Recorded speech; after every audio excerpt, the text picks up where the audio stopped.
Avertissement ignoré. Le conflit politique en Allemagne s'intensifie. 6 personnes mortes dans un hôtel à Beyrouth. 6 civils. Tout simplement anéantis pendant qu'ils dormaient, pendant qu'ils travaillaient, pendant qu'ils vivaient. Et que fait notre gouvernement fédéral? Silence.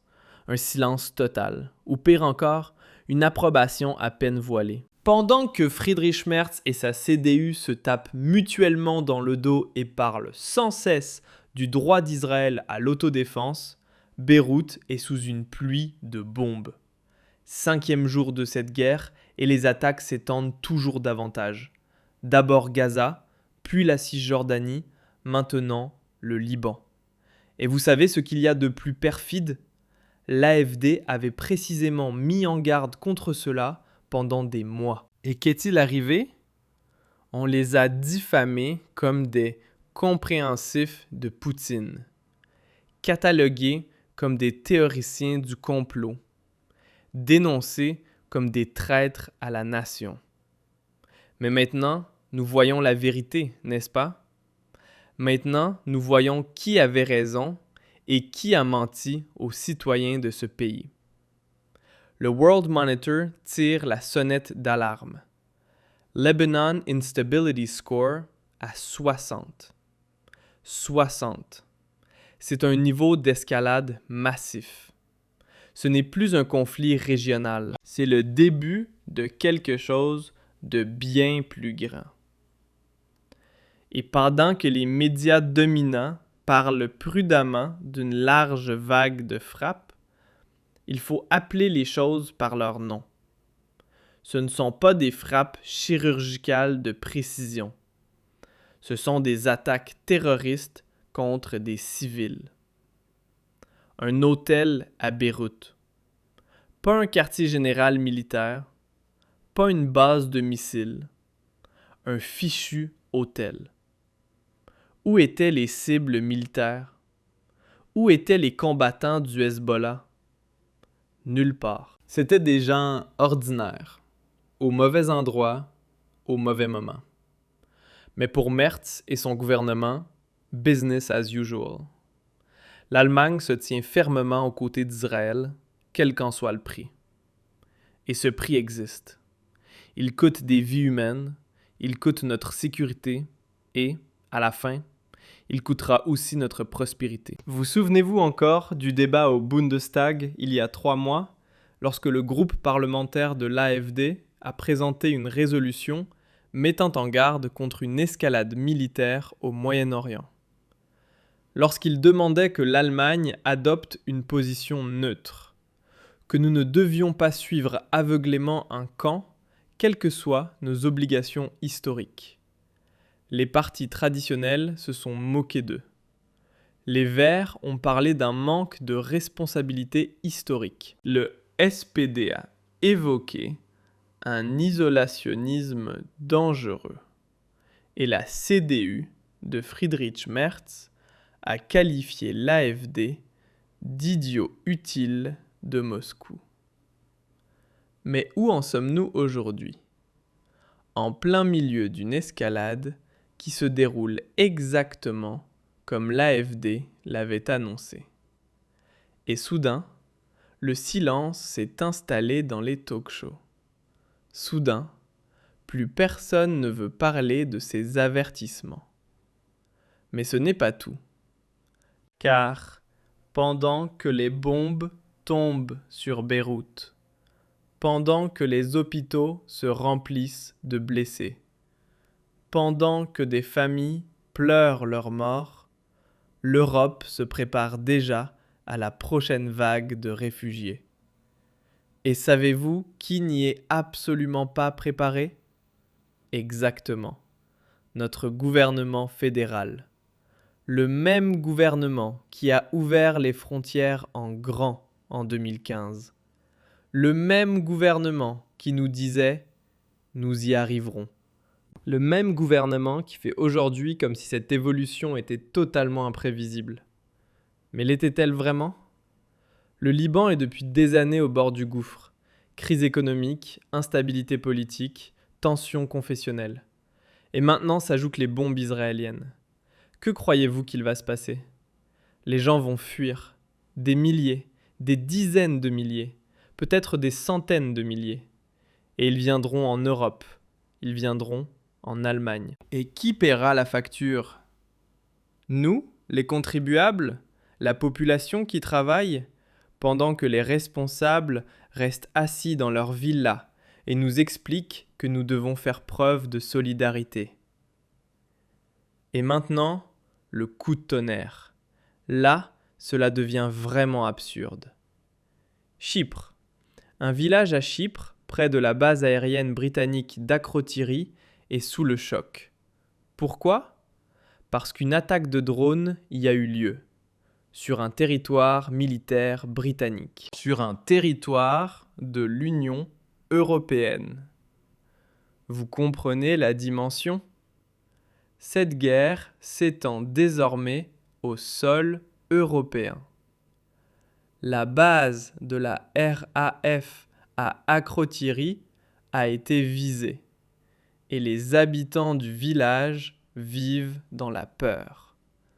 Ce n'est plus une région de guerre lointaine, c'est l'Europe. C'est devant notre porte.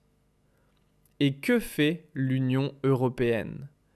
Que fait Ursula von der Leyen ? Que fait notre chancelier Merz ? Ils se taisent. Ou ils minimisent. Ou bien ils nous expliquent que nous devons montrer encore plus de solidarité. Solidarité avec quoi ? Avec une politique de guerre qui place directement l'Europe dans la ligne de tir ? L'AfD avait précisément mis en garde contre ce scénario. Ils ont dit qu'un soutien inconditionnel à Israël nous entraînerait dans un conflit qui n'est pas le nôtre. Ils ont dit que l'Allemagne et l'Europe devraient jouer un rôle neutre, un rôle de médiateur, et défendre avant tout leurs propres intérêts. Mais qu'est-il arrivé ?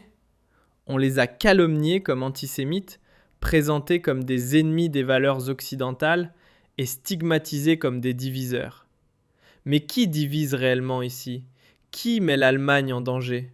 L'AfD, qui demande une politique pour l'Allemagne, ou les partis traditionnels, qui nous entraînent dans une guerre qui devient chaque jour plus dangereuse ? Regardez les faits. 5e jour de la guerre.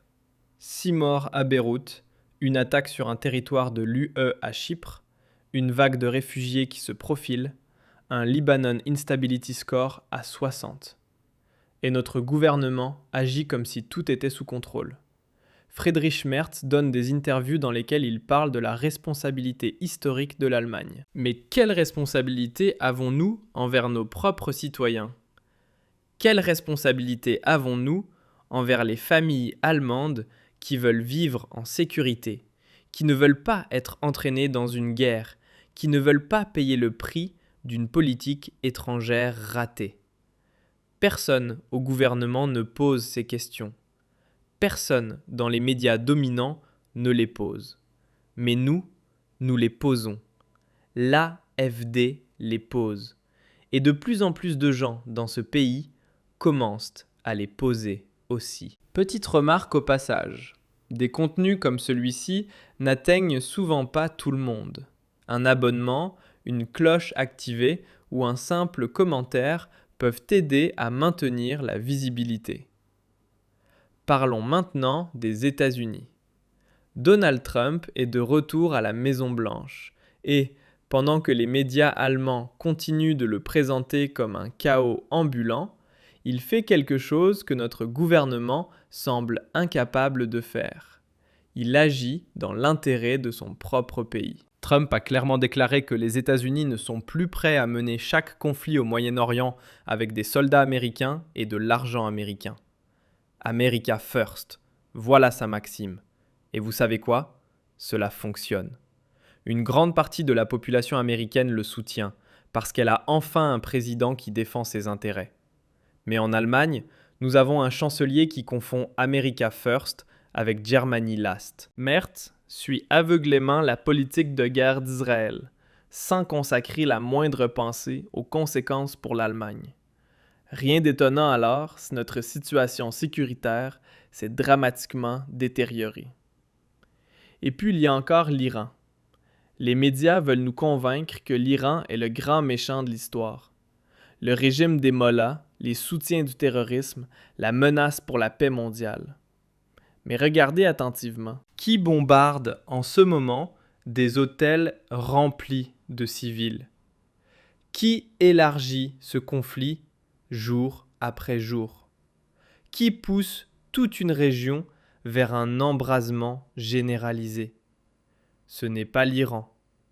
L'Iran a à plusieurs reprises appelé à des négociations.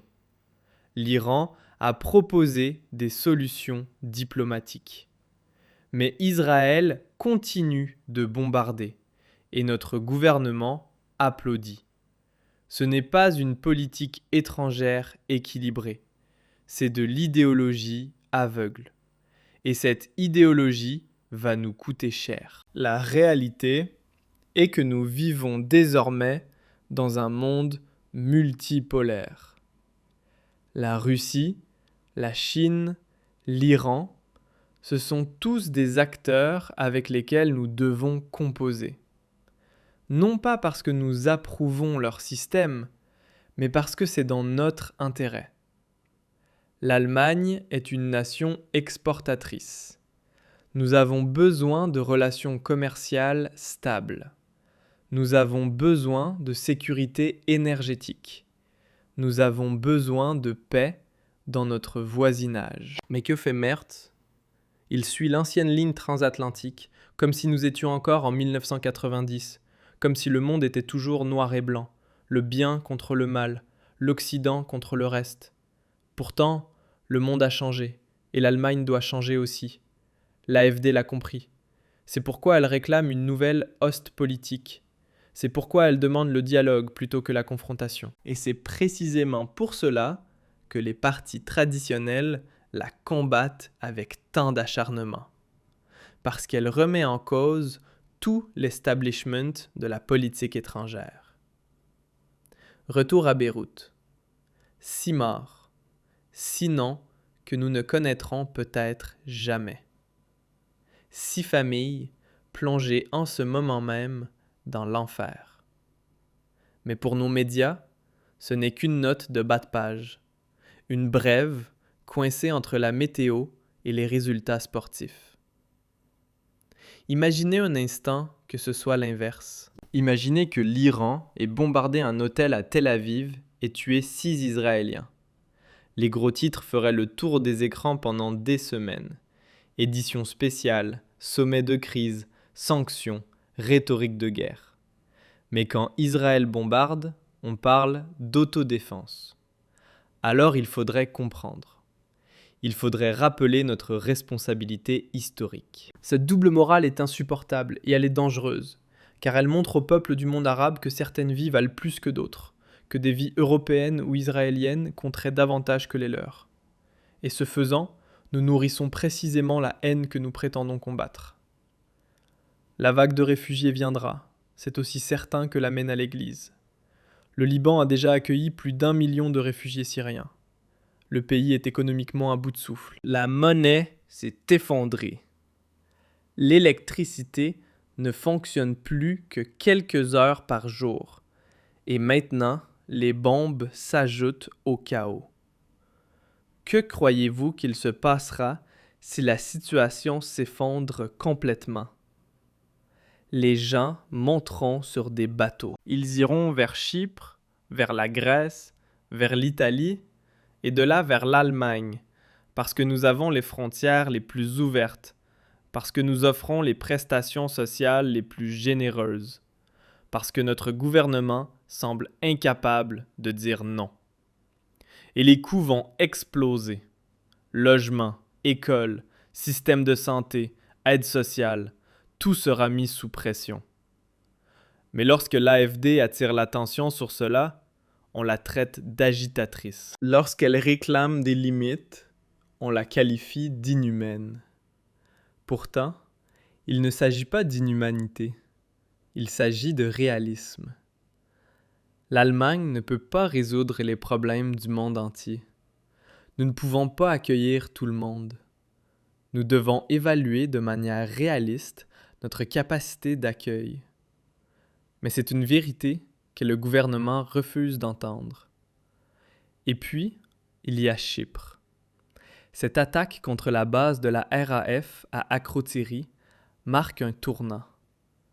Un territoire britannique a été visé. Cela signifie que cette guerre a désormais officiellement atteint l'Europe. Les habitants du village vivent dans la peur. Ils se demandent si la prochaine frappe touchera leur propre village. Et que font l'OTAN et l'Union européenne? Elles débattent, organisent des réunions de crise, publient des déclarations pleines d'inquiétude. Mais des mesures concrètes? Aucune. Personne ne veut prononcer la vérité dérangeante. Par notre prise de position unilatérale dans ce conflit, nous nous sommes nous-mêmes transformés en cibles. Chaque attaque de drone menée avec le soutien occidental, chaque bombe larguée avec une technologie occidentale, fait de nous des complices, et donc une cible légitime pour ceux qui se sentent attaqués. L'AfD avait précisément mis en garde contre cela. Ils ont affirmé que la neutralité serait notre meilleure défense. Mais non, Merz et sa CDU pensaient savoir mieux que tout le monde. Le plus pervers, c'est que le gouvernement tentera maintenant de tirer un avantage politique de cette crise. Ils parleront d'unité, de solidarité, du fait que nous devons plus que jamais rester soudés. Ils qualifieront les critiques de diviseurs. Ils tenteront de présenter toute opposition comme antipatriotique. Mais c'est un mensonge. Le patriotisme ne signifie pas soutenir aveuglément une politique qui a échoué. Le patriotisme signifie défendre les intérêts de son propre pays. Et c'est précisément ce que dit faire l'AfD. Ils affirment défendre l'Allemagne. Ils réclament une politique qui place les intérêts allemands au centre, qui protège notre sécurité, qui préserve notre prospérité et qui respecte notre culture. Pourtant, pour cela, ils sont diffamés, marginalisés et combattus. Très brève interruption. Pendant que vous regardez cette vidéo, le gouvernement prépare des décisions qui vous concerneront, que vous le vouliez ou non. La question est simple. Avez-vous un plan? Si ce n'est pas le cas, cliquez sur le lien sous cette vidéo. Notre nouveau système de préparation aux crises vous montre exactement comment vous protéger sur le plan juridique, financier et pratique avant que la prochaine grande mesure n'arrive. Ceux qui, en 2026, ne sont toujours pas préparés ne pourront s'en prendre qu'à eux-mêmes. La vérité est dérangeante. Les 6 morts à Beyrouth ne sont que le début. Cette guerre va continuer de s'étendre. L'instabilité va augmenter. Le nombre de réfugiés va croître. L'Europe sera de plus en plus entraînée dans ce conflit. Et au final, nous paierons tous le prix. Le prix d'une politique étrangère ratée. Le prix d'une idéologie aveugle. Le prix de dirigeants qui n'agissent pas dans l'intérêt de leurs propres citoyens. Pourtant, il existe une alternative. Il existe un parti qui a constamment mis en garde contre cette évolution, qui propose une autre politique, qui prétend vouloir défendre l'Allemagne. Et ce parti continuera d'être combattu, parce qu'il exprime des vérités dérangeantes, parce qu'il remet en cause l'establishment, parce qu'il montre qu'une autre voie est possible.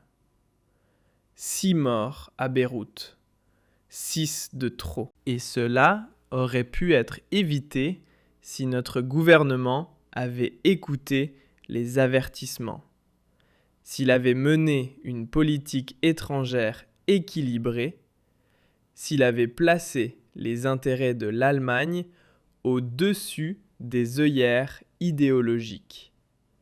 Mais il ne l'a pas fait.